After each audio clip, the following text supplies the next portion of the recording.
Jai Baba. Welcome, everyone. We're here to celebrate the life and love of Baba's great disciple, Dr. Goher. Some of us have spent some time with her, and that's a fortunate thing. So, with no further ado, I'd like to just say, please keep yourself muted if you're not sharing. It just distracts from the person speaking sometimes. And what we'll do is we'll have a little bio about Dr. Goher's life, which is always cool and most curious to learn new things.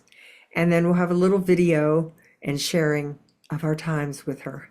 So I'm going to turn it over to my pal in crime, Karen Talbot. Jai Baba. Jai Baba, everyone. Dr. Goher was so significant, not only in my life, but in so many others, and also with my family. I talked a little bit before this started, but it's really a joy and a pleasure to be able to read her biography because what a life. What a life. And of course, we're all waiting for Shelley's book to come out. Okay, so Dr. Goher Rusi Irani was Meherabad's doctor. She was born on this date, August 3rd, 1916, in Quetta, India, now Pakistan, to Rustam Jehangir Irani, who was later known as Rusi Bab, and Khorshed Banoo Irani. Quetta was a northwest frontier town in North India. She had 7 siblings. Her father was a magician and he owned eating establishments. Her mother's maternal home was actually Ahmednagar. Her mother, Khorshed, was Gomai Irani's sister.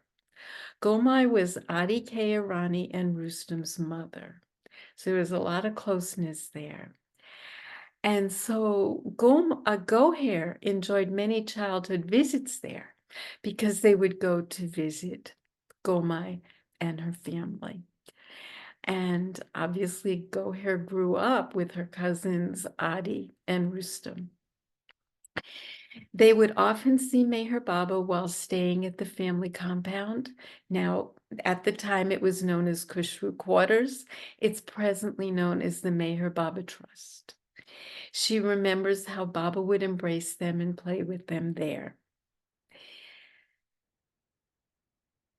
In about 1922 or 4, when she was 6 years old, Baba visited her home. She has a very hazy recollection of that visit. At one point, Baba said to her mother, "How many children do you have?" Her mother replied, "7, Baba." Baba said, "You only have 5. I have 2." And of course, that was Goher and her sister Katie. Goher's first memory of Mera was of Mera and Daulat Mai sewing shirts for villagers. Little Goher wanted to help, so Mera's mother, Daulat Mai, gave the 9-year-old buttons to sew by hand, and Goher remembers how beautiful Mera was. In 1931, when she was 15 years old, Baba visited her family again. Baba and his man Mandali stayed in their house in Quetta for about a month. She said Baba showed a lot of interest in the children. Baba told her to become a doctor. Her mother was very upset at the thought of this. She said to Baba when she was at Meherabad, "We have no money. How can we send her to medical school when we have no money for this?" Baba called her and her parents. He said if Goher wanted to study medicine and asked her. Goher said yes, but it's going to be very difficult without any money. Baba told her mother, "You will have nothing to do with this. I will see she is being trained and will give her tuition fees." Goher was very touched and her mother agreed. Baba told Goher from the beginning, "I want you to become a doctor because I have a lot of work for you." Then there was a major earthquake in Quetta, so the family had to leave and they lost a lot of money. They should have left earlier, but were involved with things there. They moved to Ahmednagar, where the children continued their schooling. So when it was time for her to go to medical school, Baba had his secretary Chanji make plans for Goher to live in Bombay at the home of the Dada Chanji family. She was very shy when she knocked on their door, since she'd never met them. Goher couldn't believe the welcome she received. They treated her with so much love. Arnavas was the eldest of the Dada Chanji children. Goher was older. She was 2 years older than Arnavas. Baba would come and visit the home with the Mandali, and she was treated, she said, like one of the Mandali. From them, she learned how to love Baba. Whenever there were holidays, Baba told her she could come and visit, and he did, and she did. She was there in 1938 for Baba's birthday celebration. At that time, she met Mera and the women Mandali. And that was her first real memory, aside from that one time that she saw Mera, and she sewed the buttons.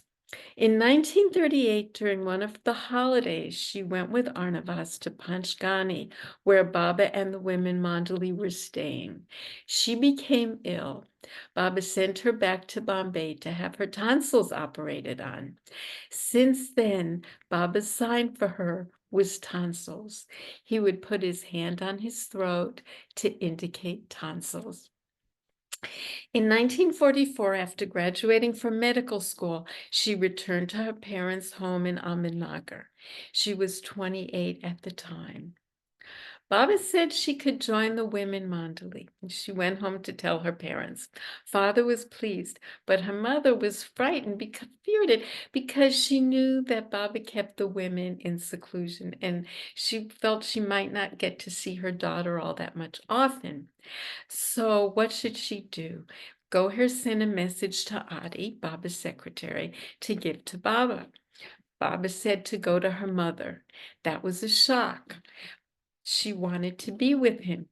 So she sent another message to Adi saying she really wanted to be with Baba and not go home. Baba sent another message, which pleased her immensely. Yes, she could be with him. Baba told her to go to Bombay and stay with the women Mandali. After she finished her doctor's degree, Baba called her to join them. She stayed with them for a month in Raipur. When she went there, she became the watch person at the porch. So she became a back and forth immediately between the men and the women Mandali. Since she had just completed medical school, she felt not to stay. She felt to go back and do an internship. She felt she would be good for Baba. She just didn't have enough experience as a doctor. So she completed an internship and worked at an all-women hospital. She was hesitant to take the job, but felt it was important. The hospital then appointed her to an important post. She decided later to return to Ahmednagar. She set up her own practice in 1946. Living with her parents, she also worked at Salvation Army Booth Hospital. Finally, after a long wait, Baba called her to Satara in 1947. Then it took a while.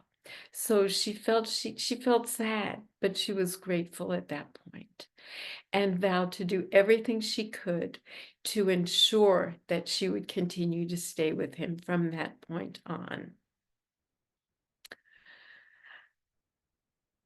One thing that she did that was fun for the whole group of Mandali members was that skits. When Baba came to Meherabad for Christmas in 1947, Mani and Goher performed a skit together. Goher was still so shy, It was difficult for the Mandali, especially Mani, to convince Goher to perform in a skit because she'd never been in a skit before and was so nervous. She was to perform a dance with Mani. So nervous. When they performed, everyone laughed, including Goher, and Baba and the audience enjoyed that skit. On Baba's 55th birthday, they convinced Goher to dance for him. Again, she was terrified. Mani, Meru, and others held sticks, banged on pots and pans, and sang happy birthday. Then Goher, dressed as a dancing girl, began to dance. Baba enjoyed this birthday surprise. During the new life, they convinced Goher to learn and sing a song for Baba, which was very difficult to do, but enjoyed by all. So now she's back at Satara. It's 1947. She's joined Baba permanently as a physician. Well, Baba had Goher, yes, look after Norina, whose health was not good, but he also asked her to be a caregiver and look after the chickens and the ducks. She took it on happily. She ordered a book to learn how to care for chickens. They had manila ducks. They had the hens sit on the duck eggs. And when the eggs hatched, Mara put them on a plate and brought them to Baba to see. They ordered bran from the bazaar to feed the chickens and the ducks. One day, she realized they needed it right away, and she got very anxious that they didn't have enough and that they would be hungry. So she ran to the men's side where Baba was talking with Dr. Morty about the seventh plane of consciousness. She burst in to say that the fowls needed more bran. Baba said, I'm talking about the seventh plane, and you are bringing me down to earth to the gross plane. He later told her to wait patiently. She said Baba was so forgiving and so compassionate. In 1948, the home at Meherazad was being remodeled.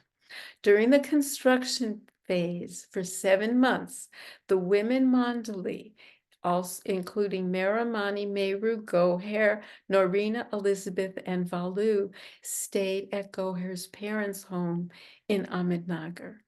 Kitty and Rano took turns staying there. 3 years earlier, the women stayed there for 3 weeks while repairs were being done at Meherazad. Her father, Rusi Pop, did the marketing for the women, but moved elsewhere. Her mother and sister also moved elsewhere. In 1949, Baba started talking about going on the new life. He said he would only take 4 women, and he would choose who they would be. She knew Mera and Mani would be 2. She was new, so she didn't think she had a chance. She didn't want to go back into the world and was feeling very depressed when Baba came by with Mera and told her she would be accompanying him on the new life. She said, Baba, I'm so grateful to you because I never expected you would take me. She said this was the happiest moment of my life. And she did accompany Baba on the new life, and she was one of the 4 women, Mera, Mani, Meru, and her. In April 1952, Baba agreed to Elizabeth to come and initiate the center by his presence. Mera, Mani, Meru, and Dr. Goher accompanied Baba on this first trip to the West, the only visit of these women to the Meher Center. An inaugural visit for the center. The women stayed at the guest house, which had been specially built for their stay. And they enjoyed the stay there quite a lot. After the visit was over, they drove across the U.S. expecting to reach California. But their travels ended with a serious car accident on May 24th, 1952, while driving to Prague through Prague, Oklahoma. Dr. Goher had been disappointed initially because Baba had her driving in the second car. She understood the reason when they came upon the scene of the accident. As a doctor, she was not injured and she was able to provide care for those in the first car. She was able to consult with Dr. Burleson, who ran the medical clinic where they were cared for. After they completed their stay in Oklahoma, they returned by ambulance to Elizabeth's home in Yaupon Dunes, Myrtle Beach, South Carolina. Goher remained in the house, Yaupon Dunes, with the injured to continue to care for them and assist in their recovery. Goher was the physician who was responsible for Baba's care in subsequent years. After the second car accident in Satara, India in 1956, Baba, who was seriously injured, moved downstairs at their home at Meherazad. Her bed was and continued to be next to his room. She would be awakened in the night if she was needed to care for him. She spent summers at Guru Prasad with Baba and the Mandali and was always able to assist with his medical care. Again, as Guru Prasad, she slept outside the inner door of Baba's bedroom. To summon her, Bao tapped lightly on the door, careful not to make much noise, which might wake Mera and Mani. Her loving compassion for him, for the Mandali members, and for all was palpable. After the second accident, she was very concerned, and that's when the doctor and she discussed a hip operation. She was very involved with Dr. Gindi, who cared for Baba with a number of his medical concerns. And it was very difficult for her when Baba dropped his body in January 31st, 1969. She felt saddened and disillusioned with medicine. At that time, she gave away all her medical supplies and medicines to the Salvation Army Hospital in Ahmednagar. But when they had the last darshan in Pune at Guru Prasad in 1969, she knew she had to resume her medical duties. She and Dr. Duncan cared for the Westerners. She knew Baba would want her to care for his lovers at Guru Prasad. But again, when they returned to Meherazad, she was left with not much to do, as were the rest of the Mandali, and they weren't certain what they were to do. The women encouraged her to begin treating patients in what was Kakabaria's bedroom. They felt the villagers would come and learn about him. Initially, she was assisted by Mani and Erit, who for many years helped with dressings and injections. Pendu handled the case papers up until the time of his passing. Alaba supplied the tea. Bao was involved in the administration of what became the dispensary. Baba had always wanted a free health clinic with medical supplies and free medications, which he saw to at Meherabad. In the 1970s, Westerners began coming to Meherabad and Meherazad. She trained several to do dressings and to give injections. Up until 1977, she worked in the 10 by 10 room that had been Kakabaria's and called it Schweitzer's Clinic. They expanded to include a supply place to store medicines behind the original bedroom. Villagers came from far distances, including Nasik. After several years, the clinic was busier and busier. Goher was concerned that villagers might have illnesses that could be passed on to the Westerners who were coming in large numbers to visit Meherazad. Dr. Goher spoke with Arnavas, who funded the building of a larger clinic farther away from the veranda at Meherazad. This clinic opened on February 1978. Many assisted in the clinic. Patients continued to come from long distances. She wanted this to be a clinic for villagers with no health services, but those who came heard that Baba's clinic cures everybody. So they all came. As thought was given to the future of Meherazad, a master plan was developed in 1999. The decision was made to move the clinic to a new location. Presently, the clinic, the Meher Free Dispensary, is located at a distance from Meherazad and continues to serve the needs of the local villagers by providing free medical care and free medicines. And I think we all know that everyone that came to the clinic, all of the Westerners that met Dr. Goher, were so touched by the warmth of her very soft and very healing hands.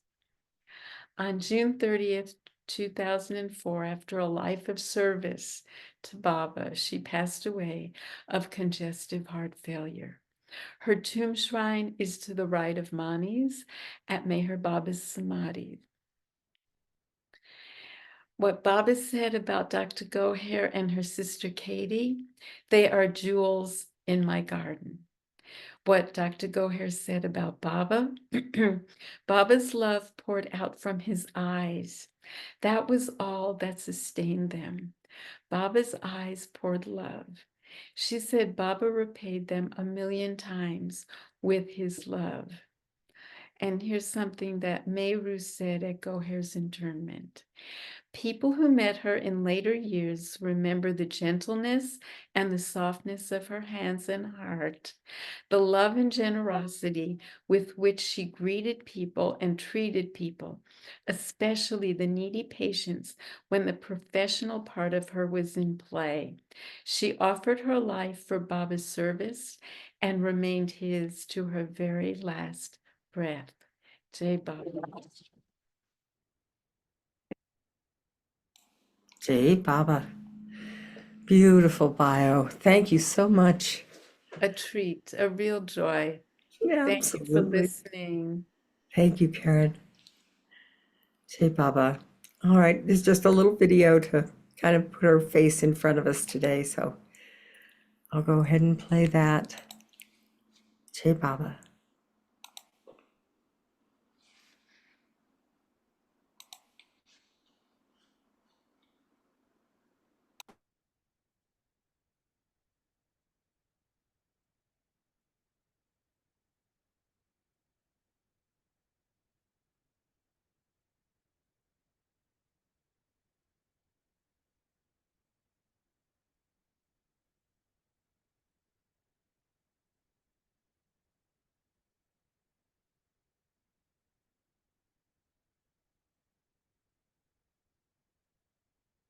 There is no music. I guess there is a music originally.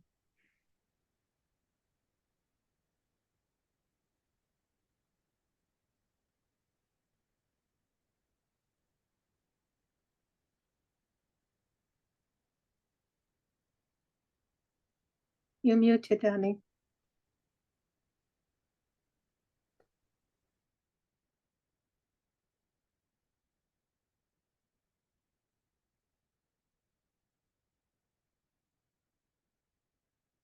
And Ruth, in those younger pictures, could you point out which one is Katie and which one is Goher? Yeah, I'm not sure that I can. I might be I able believe to. you can do everything. I like that. You're my girl. You're my girl, Marge. I like that. Well, all right, I'll leave you guys. I'll leave you unmuted. If you think you know who that is, Michal, that'll be great. And Karen might also know who it is. also I'll look. unmuted. Okay, we'll get started. I'll try again.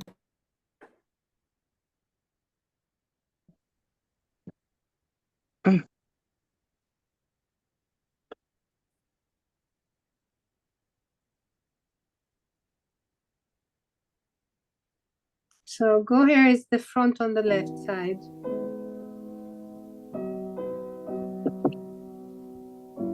That's her. That's her favorite song. This is Gulma. No? How sweet the Goher is on the On the left left. side with the black In the black Black dress. that saved a soul like me. I once was lost, but now am found. Was blind, but now I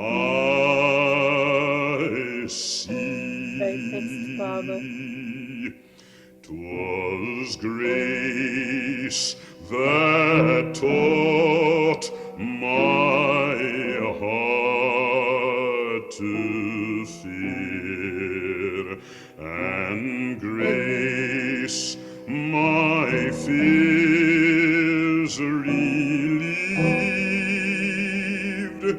How precious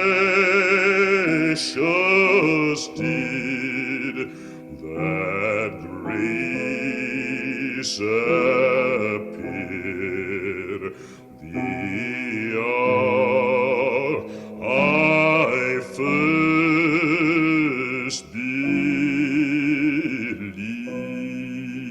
believed. Through many dangers, toils and snares, I have That's Rusi in the middle. already No, it's Neela. come. 'Tis grace that brought me safe thus far, and grace will lead me home. The Lord has promised good to me. His word my hope secures. He will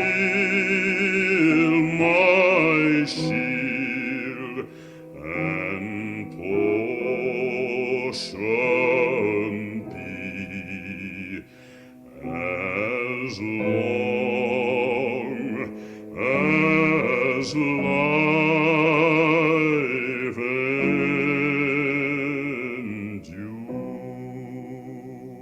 endures.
Very beautiful one. Thank you, Rusi.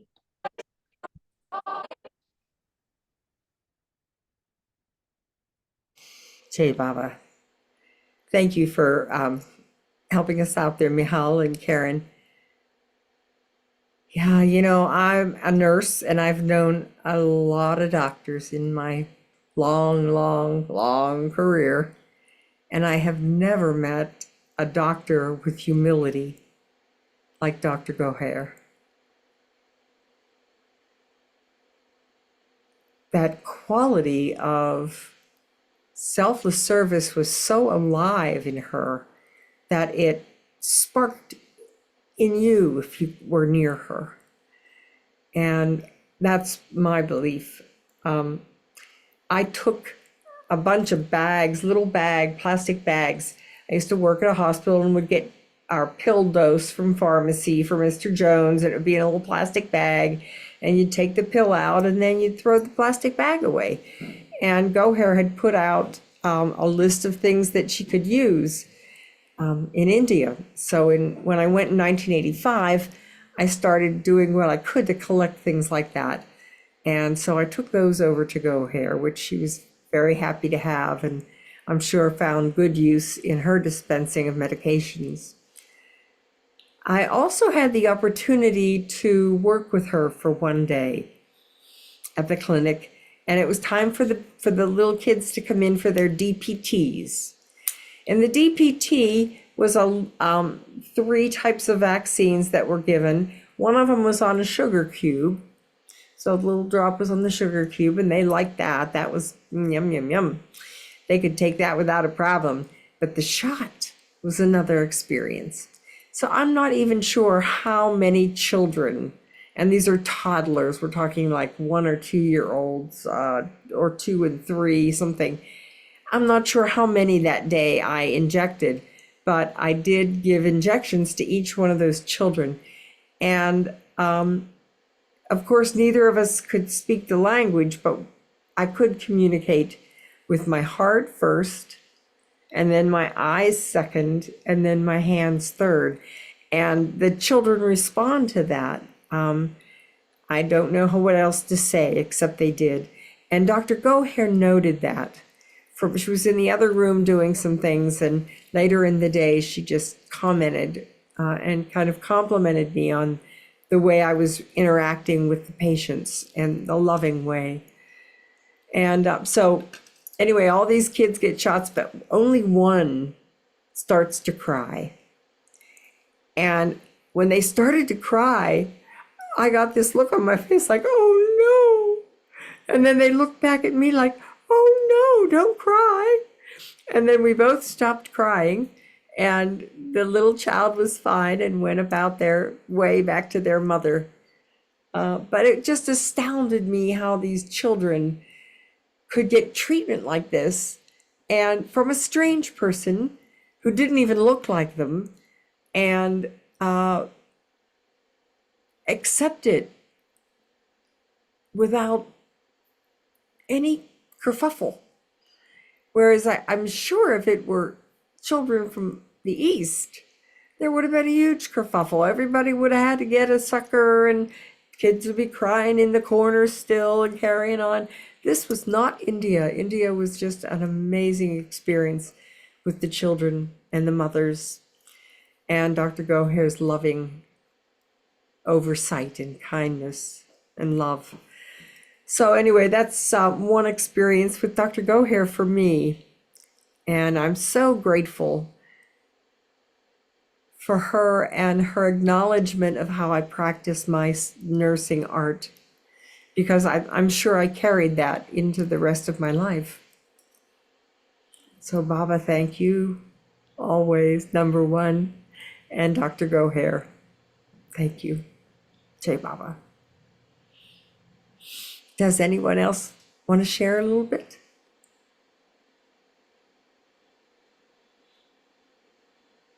Yes, Wendy. Jai Baba. I met Dr. Goher, I believe, in 99. Now you're a little bit low in the volume, so if you would just speak up, I'm sorry to ask, but if you would, that'd be great. Um, is that better? Okay, perfect. I think it was 91 that I met Dr. Goher for the first time. And there was an attraction. There just was. There just was. I was a new kid on the block. Eyes like this. Everything was happening so fast. And some of you have already heard the story where I got taken into Monty and Mara's room and got to choose something that was Mara's because I had just missed Mara. We were supposed to go on our honeymoon to India. Mara passed, things happened, we didn't get there. And I was heartbroken. I really was heartbroken. Anyway, the long and the short, Dr. Goher, she said, take whatever, which I did, and that's for another time. And then as time went on, she asked me what I did. And she was very fond of Martin as well. And Martin had helped at the clinic before I came along. And so anyway, Martin was going out and for whatever reason, I got asked to give a treatment. And it was like, okay. And at that time, I'm not sure if I had done my cranial then or not, maybe, but for sure the reflexology I was doing. Anyway, she really enjoyed her treatment. And I certainly enjoyed giving it to her for sure. And then as time went on, I just kept getting asked over and over again to go out. And I would, Dr. Goher would lie on her bed and I would massage her. And she loved the way I massaged. And she tried to get a couple other people to learn how to do what I did. I'm telling you right now, I don't think I did anything really that different than anybody else.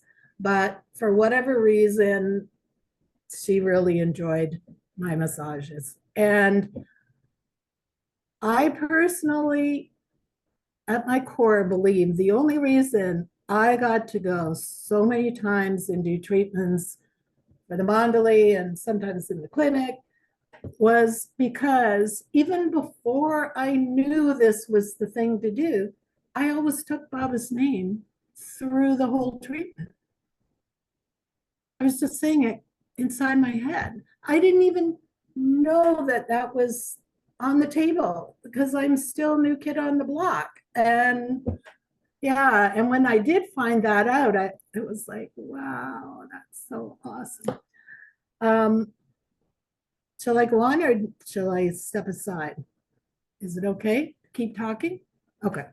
So as we got to know each other a little bit better, one of the things that she would say to me all the time is that she was a Leo and she knew I was a Leo, and we both laughed because neither one of us were Leos. Like, we didn't want to be front row center. We just liked kind of hanging out. If somebody asked you, yeah, but it wasn't jumping in there. So we would always laugh about being Leos. So then The Amazing Grace, I think I might have shared this before, but it's my understanding that she had, I don't know whether it was written out or typed out in the latter years and had it under her pillow. If someone else can validate that, but I'm pretty sure Shelley shared that with me one day. Martin and I, and the other thing was she would always say, does Martin treat you well? Does Martin treat you well? And I go, yes, Dr. Goher, good.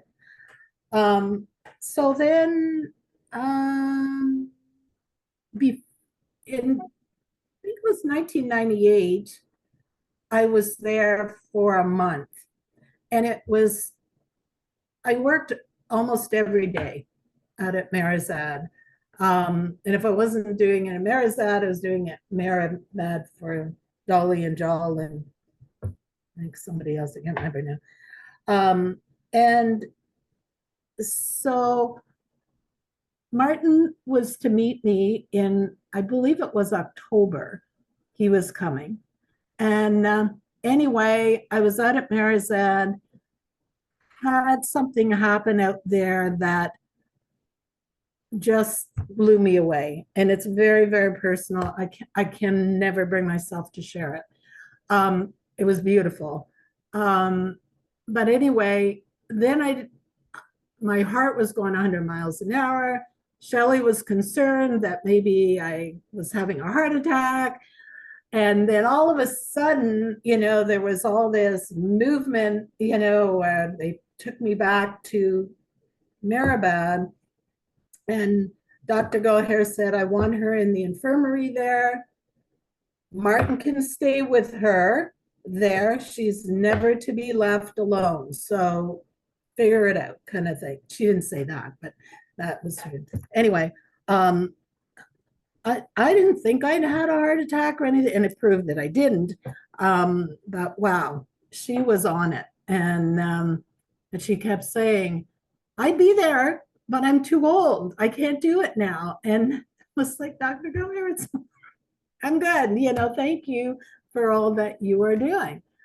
And then she gave me this picture to put beside my bed when I was in the infirmary. Yeah. What a beauty. Wow. In this thing, in the around, the whole thing. Wow. Yeah. So yeah, that was pretty amazing, to say the least. So then at the end of that trip, we got permission to go early. I think it was on a Friday, because back then nobody went out on Friday. That was their day to regroup. So Martin and I got to go out so I could say goodbye to everybody. And she was just so amazing. Like, are you okay? I don't want you to go straight back. I want you to stop in Mumbai. You stay there overnight and then get on the plane. This is too much for you. Yada, yada. Like, she was just so concerned that I would be okay. And, reassuring, saying to Martin, now you take, good care of her, watch for this, watch for that. It was just, yeah, beyond words. I just don't know. Yeah. So then I've got a letter here from her. Like, I'll stop and let somebody else in. Like, I'm okay with that. You're okay? Just tell me. Just say stop. So this was a personal letter that she sent that really, really meant a lot. I'll probably cry. So just bear with me. So this was sent from Meherazad on the 29th of May, 1993. Dearest Wendy, just to give you a bit of a backdrop, one of my half sisters found me. I was adopted, lived in foster homes, kind of a crazy beginning. And it was like a shock, to say the least, when that happened. So anyway, dearest Wendy, J. Meherabad, I was deeply touched by your letter of February, and which expressed very beautifully the turmoil and pain you feel about your mother and the confusion on discovering you have two sisters. Your struggle to be free of this pain so that you may one day face your mother with acceptance is very courageous. This is a world that now inflicts so much cruelty and pain on its children from their suffering, surviving wars to familial abuse and abandonment. These little souls go through so much suffering. Baba is speeding up our lives so much that he even gives his darling children drops of his suffering too. Dear Wendy, beloved Baba is your real father and mother, and we, his Mandali, are your family. Baba will never abandon you, dear, and your family here will always welcome you with open arms in his dear love. And of course, you have a wonderful husband who loves you dearly and will always support you in every way. We send our heartfelt Jai Baba to you and Martin, darling Maggie, and that Maggie is my daughter, and are so happy to be able to count you among our family members. In Baba's warm embrace and much love, Goher. Yeah. So that was amazing to get me through that. Wow. Thank you. I know that's not easy to share. That was so beautiful and so touching for the moment, for right now. Thank I have one more little piece and then I'm gonna just zip it. you. We don't like it when you zip it. All right. Well, then the other thing was I had been to India in the fall before, Dr. Goher had passed. And we were keeping in fairly close contact with Shelley. And anyway, this one time we were talking to her, I said, is she okay? And Shelley's response was, if you want to see her, you need to come. So we got on a plane and we came, which, for Westerners to be there in June, it's not always that easy. If any of you have been there, it's quite hot. Anyway, but for Goher, anything. And so we got to be with her. I massaged her feet. It was just amazing. And when she passed, we got to be I can't think of the whole, I'm sorry, I'm drawing a blank here. And lots of people were coming in and so on and so forth. And then the ambulance that they used for carrying bodies down the hill, we're all standing there as Dr. Goher was being put in the back. And this red rose just flew out of the back of it. Just a single red rose, just ahead of it. And so I bent down and got it. Katie was right beside me. And I said, oh, Katie, this is for you. It's from your sister. And she looked at me and she said, no, my dear, this is for you. You keep it. And it was like, okay. So I still have it. I have it in this neat little box. And June 30th, 2004. And then July 1st, she was cremated. So anyway, so I have that little box. And thanks for listening, everybody. My time with Dr. Goher, like many of you out there that had time, it goes beyond words. So great. Could you hold up your box and open it so we could see it? The rose again? You're pushing it, Cheryl. You're pushing it. Am I? Well, then she can do No, it. I'm just That's free to do playing. anything. I didn't think I was pushing it. No, I'm just Okay, playing with you. I'm sorry. Here we go. That's it. There you go. Put it a little bit more toward down. Isn't that sweet? Thank you. Thank you very much. It's lovely. That's such a lovely story. I mean, really. I don't Thank want Cheryl, did you have the opportunity to meet Goher? Of course. Are you talking to me? Yeah. No? Carol? Yeah, many times. I went first at the end of 78. And I love your story, Wendy, because you were there at times that I wasn't there. I also got a chance many times to work on her and just with several other of the women Mandali. And I'm just forever grateful. And thank you for sharing so much of what you experienced. It just is wonderful. Thank you so much. Yeah. It was a real privilege. I felt totally privileged to be asked to come. I wasn't asked as often as you all by myself, but sometimes I would stay later after people left, but it doesn't matter. I just had that wonderful opportunity. Yeah. Yes. Jai Baba. Thank you, Wendy. And And that Cheryl, one surprised me too. I had no idea that I came just a very, very short time within like a couple of months after.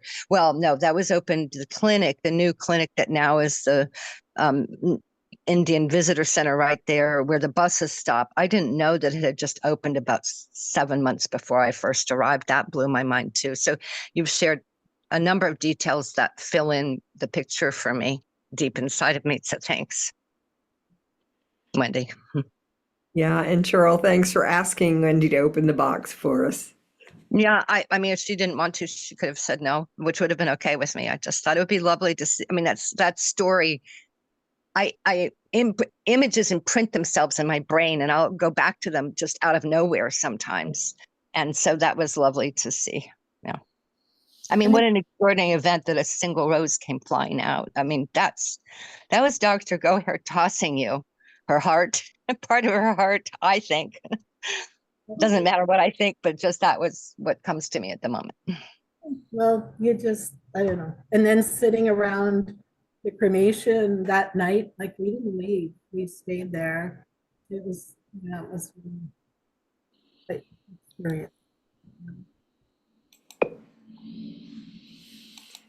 Yeah, Well, we realize sometimes at the time how lucky we are.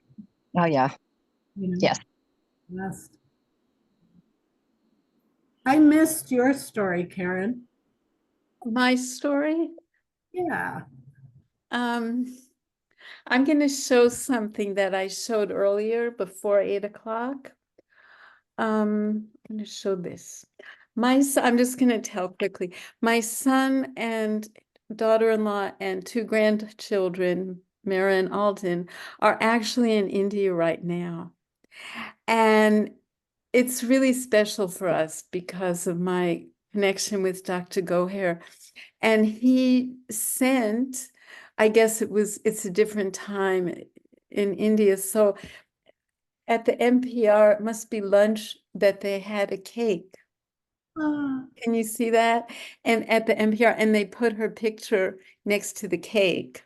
hold up the phone a little higher. There we Okay, go. can everyone Yeah. see that? Nice. Yeah. Okay. Dr. Goher was beyond wonderful to me in my life. And I was very concerned.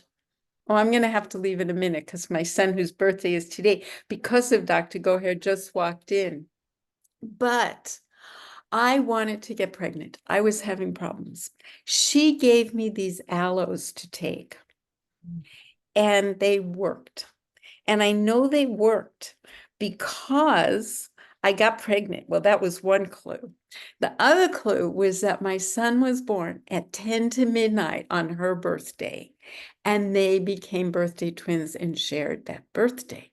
And because of that, we had such a close family. I mean, how good she was to us, I can't even go there. But in 1992, and I told this a little earlier, we took our Alan and I took our 3 children to India to celebrate Dr. Goher's birthday and Matt's birthday.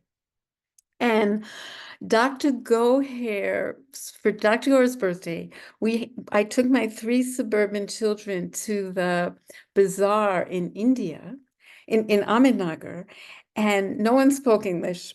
We had to order at that time in 1992, the ice cream had to come from Bombay. They didn't have it in India, in Ahmednagar. So we ordered I guess it was chocolate ice cream. It came by train, and then we had to order ice. The ice cream at that time, it melted. It was like melting. So we got ice, we put it in a rickshaw and sent it out for lunch at Meherazad. And Arnavas had baked a cake for Dr. Goher's birthday at Meherazad.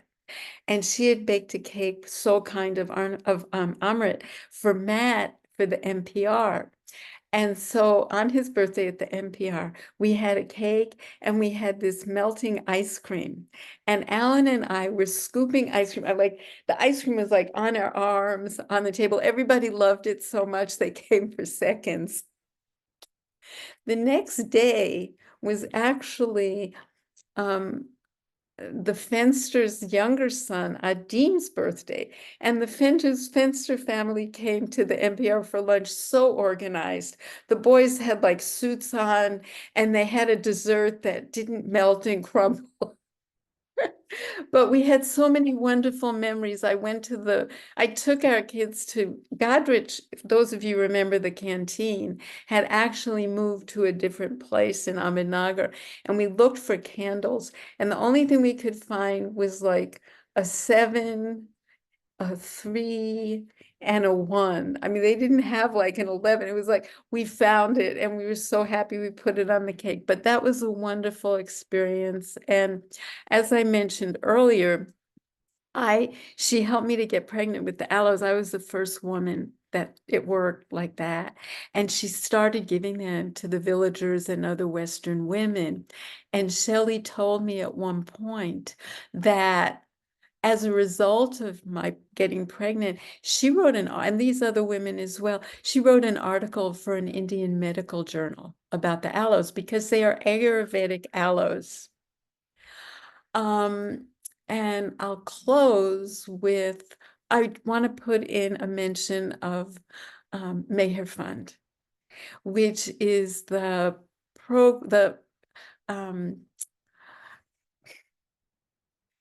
board that works to raise funds for the clinic, for Dr. Goher's clinic, which is proximate to Meherazad.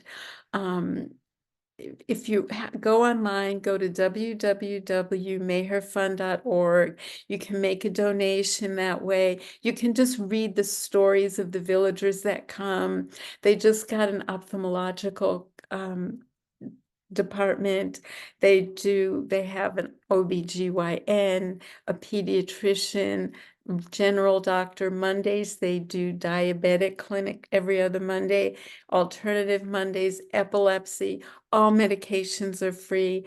People come far distances, they walk. It's wonderful. Do go to the website and I'll put it on the chat so you can go there. And it's really a living testament to Dr. Goher and all that she's done for us, everyone, the villagers, and what a great fortune we've had. Oh, one last thing. You mentioned, Wendy, about Amazing Grace. Shelley said when they went to the doctor, I think at one time in Pune, that in the night, because they shared a room, Dr. Goher took out a flashlight and was reading that song, the words to Amazing Grace. So, Jai Baba, everyone. Jay, Baba, Karen, thank you, dear. Thank you. Thank you. Have a great time with your son. Happy birthday. It's been a lot of years he's been at our house for it, even think though I he lives saw so him close. I saw him in the doorway briefly as you were speaking just now. Oh, yeah, I'll go out in a minute, but I'm going to put this on here. All right, dear. Well, have a great time. And Thank you so all. much. I'll be back and forth. All right, we're here. Jai Baba. Say, Baba. Anybody else have a story or a thought about Dr. Goher they'd like to share? Nobody's commented on. One of the comments we hear about Dr. Goher also are about how soft her hands were. And that might not mean anything to anybody, but if you've ever been touched by someone who has that kind of soft hand, it's not something you forget. It just is not something you forget. It's a time stopper. And like Cheryl was saying earlier, those memories that kind of crystallize in us. I think that was part of what was Goher's soft hands. Miss Betty, good morning. Jay Baba. I'm listening from afar. I'm cleaning for an open house, but I did had to chime in. Our family, well, I went to India for the first time in '87 in March and came back so so zonked. I said, we all have to go. All we have to. So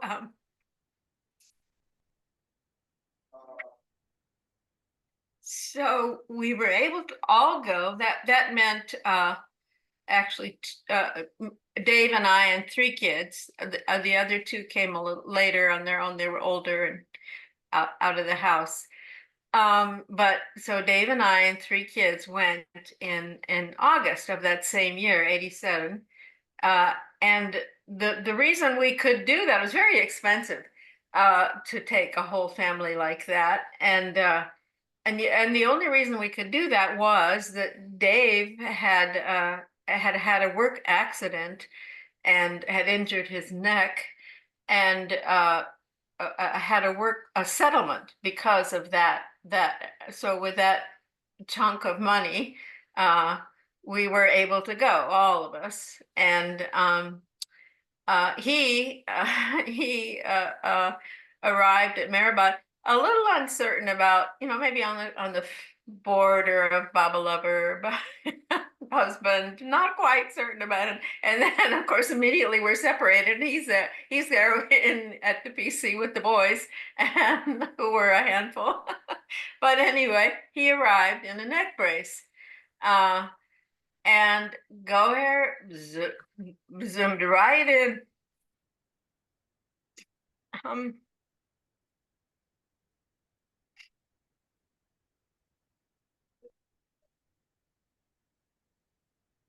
She was so good to him. She wanted to know all about it, what the problem was, and right, Ruthie, those soft hands. She was just remarkable. How she's had such love for Dave, who wasn't quite quite yet a Baba lover. And in fact, she sent us home with a little vial of water that Baba's feet had been washed in. And which I can't tell you. God, I'm so bad at saving things, but I know we shared some of it with a dear little friend, Michaela Frigon, who had lost all her hair. So that was what. But anyway, I'll never forget that incredible attention that she gave to Dave. So yeah, that's about it. Well, that's a big helping. That's a big helping. Thank you. I think that, yeah, love. I got to go back to cleaning. I'm listening. All right. Thank you, honey, for taking time. Mihal, Jay Baba. Yeah. So, happy birthday, Goher. Happy birthday. How fortunate you were to be with Baba and to be chosen by him and to be his from such an early age. I didn't have contact with her directly, but I always felt her humbleness. I think she was the most humble person She and Merwan, both. Same kind of humbleness. She was totally not there. I mean, effaced, no, not having anything, any interest in her own being. That was so evident. And another thing that I saw was that she was very protective of money. She was very supportive to money. And that was so nice to see. Because, you know, the Mandali, when Baba left, they needed the support that they got, each one of them, from him directly when he wasn't living. So when he left, each one got their support. Baba left them with a different kind of support, each one of them. And I felt that Goher was supporting money. Arnavaz was supporting Mera. Meru was supporting Mera. So it was very, very beautiful to see. But there was one thing about her that really stood out for me. From all the people there that I met, she was the most, her outward look was like the family of my mother. So she was the one that, the only one that looked so like my family. So it is, you know, it strikes me now more than it struck me then. So my family comes from Russia. So I mean, my mother's family comes from Russia. So see, that's how she looked, just like them. So yes, the Mandali were beautiful. And thank you for all these beautiful, amazing shares. You know, it's not the first time I'm on these Zooms. I think these Zooms are so precious. When we are here, they are also here. But it's also to hear about these amazing, huge, beautiful souls. So it's always interesting for me to be in these, even though I can also hear the stories again and again. But there's always a new story. So Rusi, you told a new story. Wendy, you told a new story. Karen told a new story. So, and Betty told a new story. So these are ever ongoing stories that never die. So it's beautiful. Baba, thank you. Jai Baba. Jai Baba Mihal. Yeah, I have to say, when I went to India in 1985, I had been diabetic for, I can't remember, 9 years or whatever. And the physician that was caring for me said, you know, what are you doing? And I said, well, they just came out with this way to check my blood sugar. It's called a glucometer, and it was a box about this big. And it would take a full minute. And then when it alarmed, you'd think something weird was going on. I mean, the alarm, the sound on it when it was ready was like kind of off-putting. So, but I could check my blood sugar. And I said, now that I can check my blood sugar, I want to go to India because I think I'll be safer. I'll be able to know what is going on with me and respond accordingly. And so I think, I don't know if I mentioned it, I wrote a letter to Goher, and I might have mentioned it to her as well. But when I got to India, she knew that I was diabetic. So when I worked in the clinic, she wanted to be sure that I was okay. Because again, these Westerners catching bugs that Easterners had that were foreign to Westerners. And it kind of happened that way. After working that one day with her in the clinic, I spent the night vomiting or something, and she found out. So she said, you know, you can't come back to help because I don't want you to be sick. You're here for Baba and for your pilgrimage with Meher Baba. So that's how it worked. But I think she was the one, since I had this glucometer and it was rather new, to have a portable blood sugar checker. I think she was the one that asked if I would check Mara's blood sugar and Monty's blood sugar. So it gave me that opportunity to be that close to the two women and check their blood sugars. So that was another story. But I think it was Goher who kind of set that up. The other thing was there was one of the Mandali, and of course my brain won't go there today, but one of the Mandali, an older couple, and the man was admitted to the hospital for an arrhythmia. And Goher found out that I had been working with arrhythmias for quite a while with experts that only look at arrhythmias. And she asked me if I would mind coming to the hospital and seeing, what was up and what I thought about the treatment plan this physician had ordered. So I went and found out what the arrhythmia was, and we discussed it like I knew what I was talking about. And she honored my understanding and my opinion, and I think passed it on to the family. So I got to go to a local hospital with her. She took me there to see him. And, it was an experience. I mean, in those days, the windows were all open, the birds were flying through. I mean, that's how the operating room was too, I think. The windows were open and the birds were kind of sitting perched on the machine. I mean, it was just, I had never seen anything quite like this. And then to understand that the food was provided by your family. It wasn't like for us in the hospital now, they have a whole department that brings you your meals, right on time.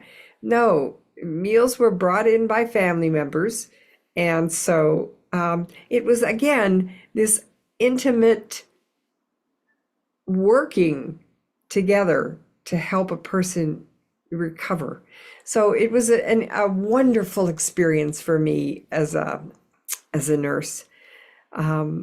And also just that she would honor me that way, and such respect, and I don't know, it just surrounded me.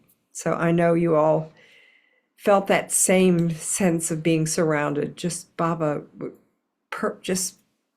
she was all Baba. Thank you, whoever said that about self-effacement, Michal, that was well said. Yeah. Ralph, Jai Baba, what you got?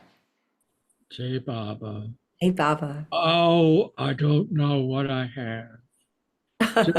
Just listening to you recount your memories, all of you recount your memories with Goher, kind of brings her image and her sense of presence,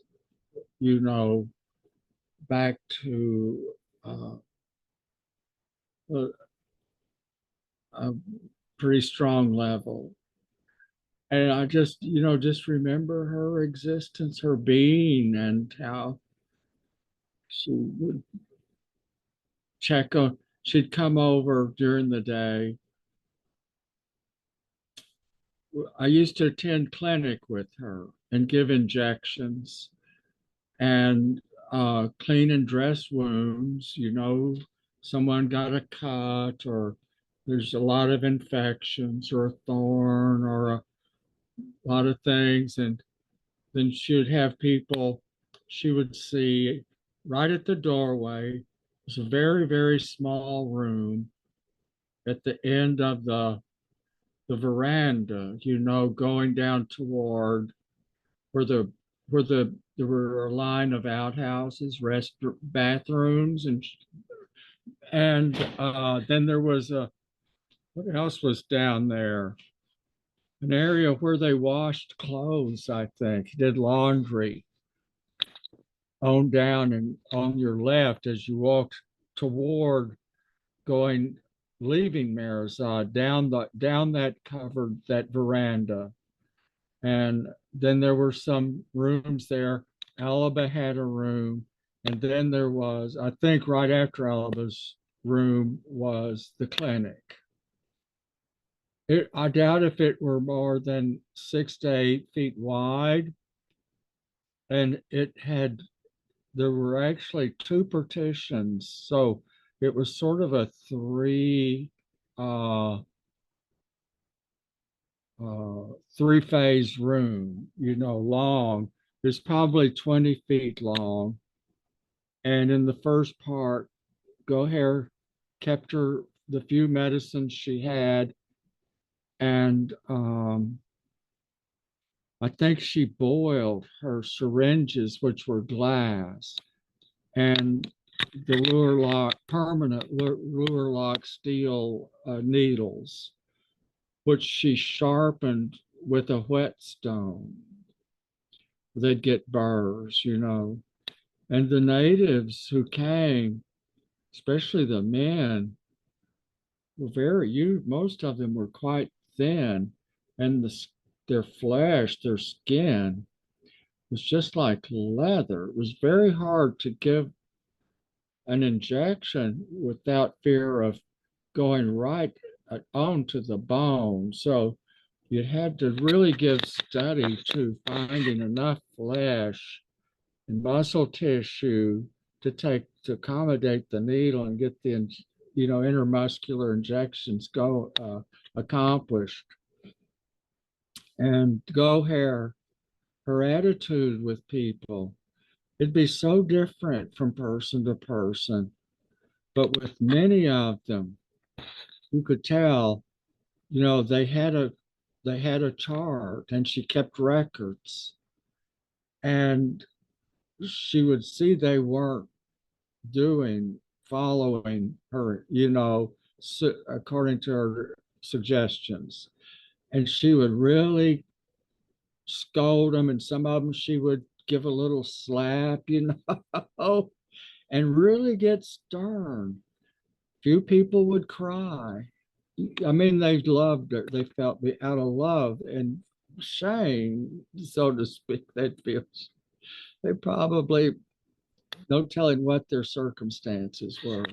But that too, a part of her, I remember, so soft, but like Padre used to say, soft as butter and hard as steel. And one of my favorite incidents, sort of a vignette, it was time to go. Everyone piled up. I think there was a bus, I'm not sure. Everyone at Meherazad, and for perhaps whoever wanted, they had a showing, the movie Tukaram in town. And everybody at Meherabad piled in.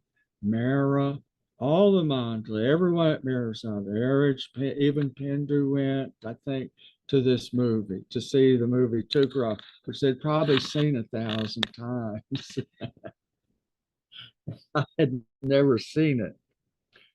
And Erich grabbed me and he said, "You sit in the car with me." And there we were, driver and Erich in the middle, and me crammed in, sandwiched like a sardine against the door. And I never felt so miserable. I mean, I liked Erich from a certain distance, but there he was, pinching my cheek, rubbing my legs, and clapping me on the knee and trying to crack jokes and be like hearted. And all I did was just feel really self-conscious and nervous. I don't know why, but I did. Ever since then, I said, what a fool. Why couldn't I loosen up? Eric, he must have, he was trying to get me to loosen up, I guess. I couldn't do it. And made me a nervous wreck. We got to the movie. That didn't change. I said, I'm gonna end up in a straitjacket. And Eric kept a hold of me and made me sit next to him in the movie. And we were there. We were up in the balcony. There was a balcony, as I recall. I think I recall it correctly. And we were in maybe one or two rows back from what would you call it, a balustrade, where, to look down onto the floor, the ground floor seats. And there was a section in an aisle right to the right. Eric sat inside of me. I sat on the aisle seat. And all the ladies sat a little behind us and in a section back. I don't have a shirt on, but they sat back like that. To over my right shoulder. And it was a larger section of seats. And they kind of occupied the heart of that. And lots of Baba lovers. We were all, a lot of Baba lovers.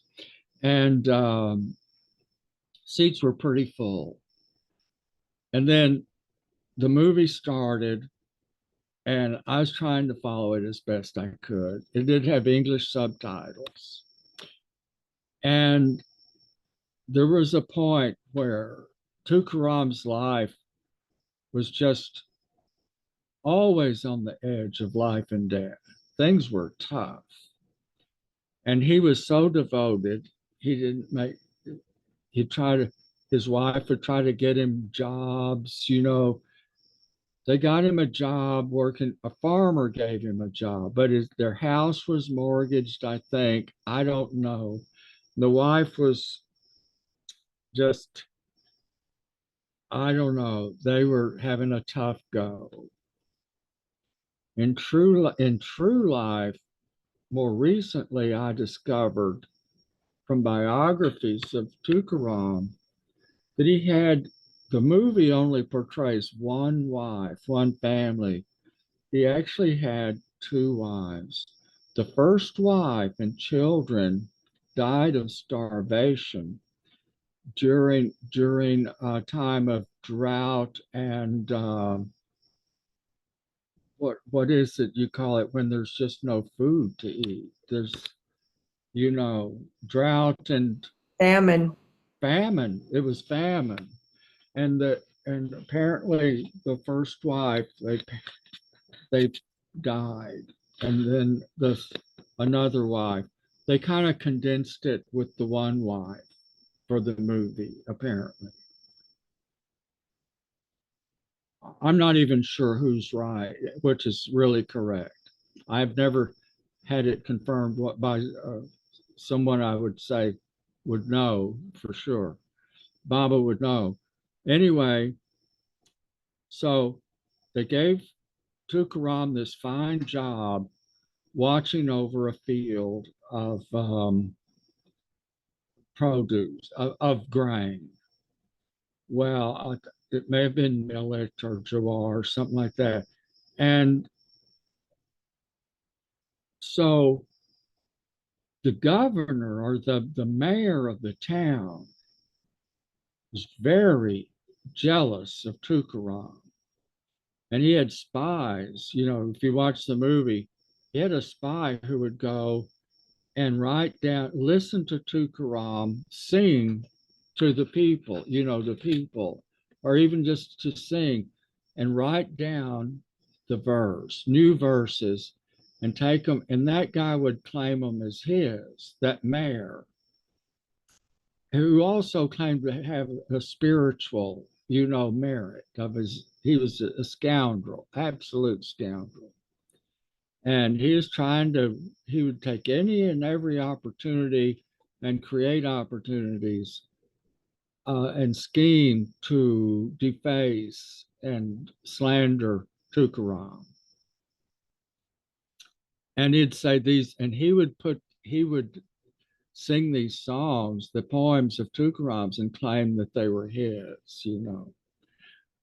Anyway, in this field, they connived, and that mayor connived with, along with co-conspirators, to herd a large group of cattle into the field right before harvest time and ruined the field.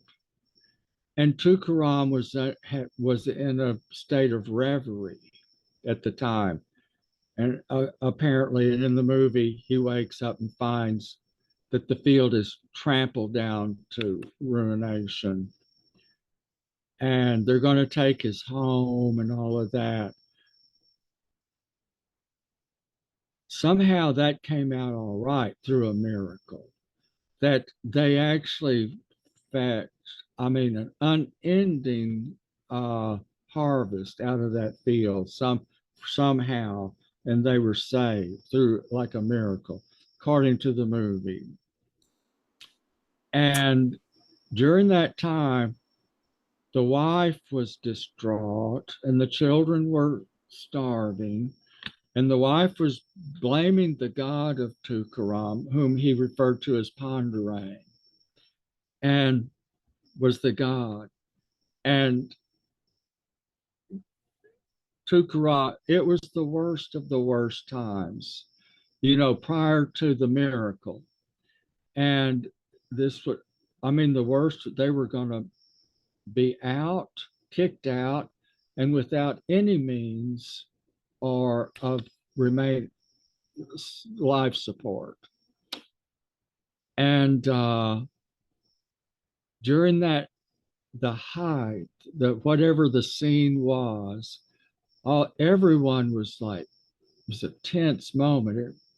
Not absolute silence. You could hear a pin drop. And all of a sudden, like earthquake, thunderclap, lightning, this voice, female voice, it was Goher. She stood up and shot her arm up in the air like this, and she screamed, "Don't give up!" She screamed it. She said, "Don't give up, don't give up." Well, it wasn't funny at the time. I shouldn't laugh now. No, it's because wonderful. I literally pooped in my britches. Wonderful. And couldn't help, and I looked at Eric and poker face. He just, he was into the movie too. He wasn't taken aback by Goher's outward burst expression. It didn't surprise. It's his family. He is at home there. But of course, yeah. Ralph, that's so wonderful. Che Baba. Yeah. And Tukaram heard her and he didn't give up. Well, his inner Goher. Yeah. Thank you, Baba. That's a great story. Great story, Ralph. Thank you. Che Baba.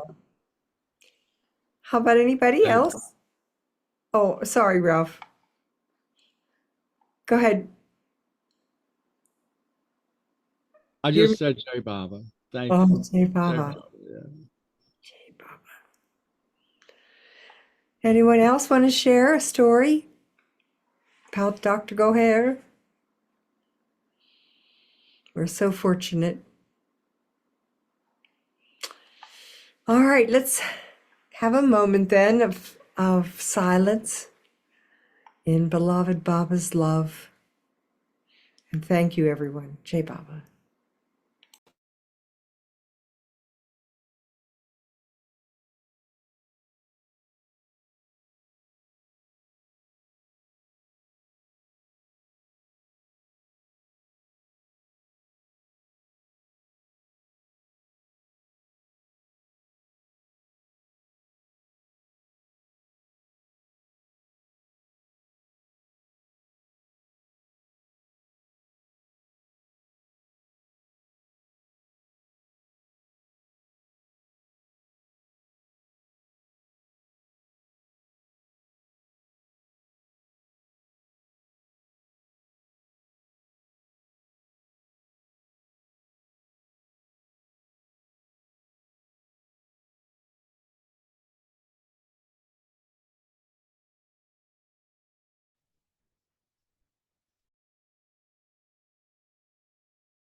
If you'd like to unmute. Avatar Meher Baba Ki Jai. Avatar Meher Baba Ki Jai. Avatar Meher Baba Ki Jai. Oh, Jai Baba, everyone. what a beautiful meeting, Ruthie. Oh my goodness, this was special. Oh, Betty, how's the house cleaning coming? It'll be done. Have an open house with a lot of people coming to look at the house. It'll be done in time. Good luck, Betty. Thanks. Thank you all for your shares. It was beautiful. Thank you, Baba. Thank you, Goher. Happy birthday. Ruthie, can I ask